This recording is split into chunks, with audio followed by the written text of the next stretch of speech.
instructions. Psh, who needs that when you got this video?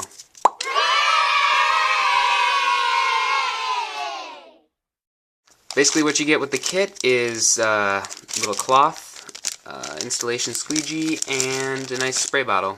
The last one I got was a bit different. It had a sponge and a little tray full of the watery substance.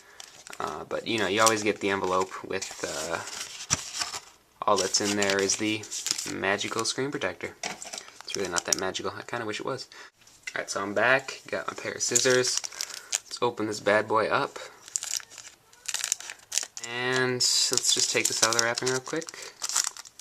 With the body kits, you get the full back and front, which I previously mentioned.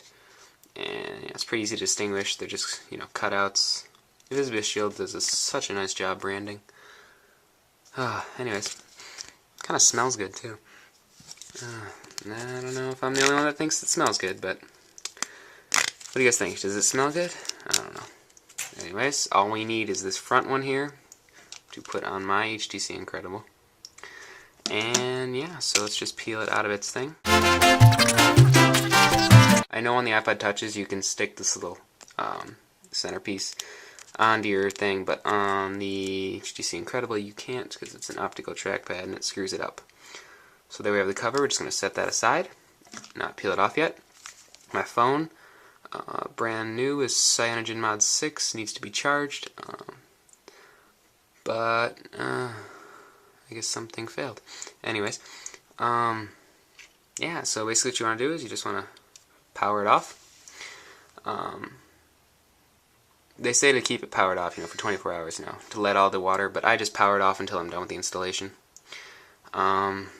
So yeah, even though I really want to play with CyanogenMod 6, I need to do this. And the best time to do this, I have found out, is at night, because you're sleeping and you don't play with your phone as much. And when you play with the front screen protector with your phone, it will get screwed up. So let's just peel it off. Ooh. And there's the old one. It doesn't leave as much sticky residue as it did on my iPod Touch when I took it off. That's the old one. I'm just going to stick that aside because I have to ship it back. And let's clean this bad boy off.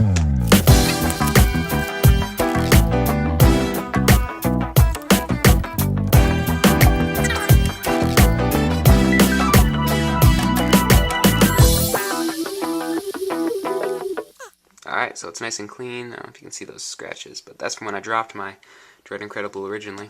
It wasn't a good thing. Basically, just keep this cloth for later. It helps wiping down your device, and it's actually really nice. Next up, you need the squeegee, and then you need the spray. Take everything out. Now this is different. If you have the little sponge thing, it's a little harder to apply. With this, you literally just spray it like a little spray can, and I love the spray. I actually think I still have more spray from my iPod Touch, but that's in the closet somewhere. So once you've cleaned off your device, once you've cleaned off your shining, glimmering, expensive device, you just want to let it sit there. Make sure you don't touch the screen with any fingerprints. Already got a little bit of dust on it. Make sure you got all the sticky residue over the edges off. Make sure, you know, everything's set up.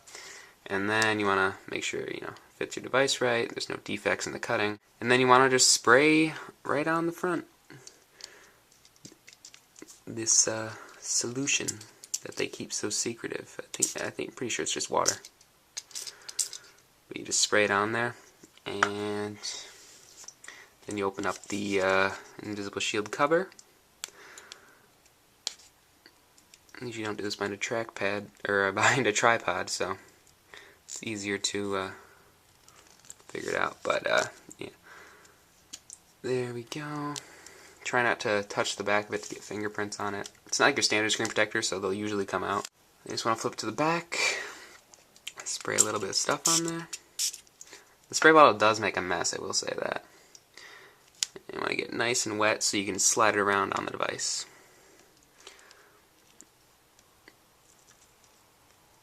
Nice and wet, just get all the fluid everywhere. That's what she said. Okay. Moving on. Trying to get enough fluid up top there. Trying to get, you know, it in the speaker and stuff, but it is okay if you do. It does dry, and since your device is off, it'll be fine. Having a lot of trouble with this, getting it aligned for some reason. But, alright, let's give it another shot here. Another shot of spray. Line up the top.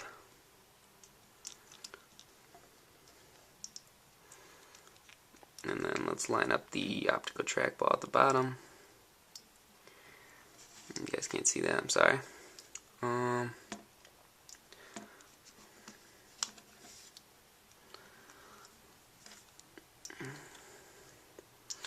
So that's all lined up at the bottom.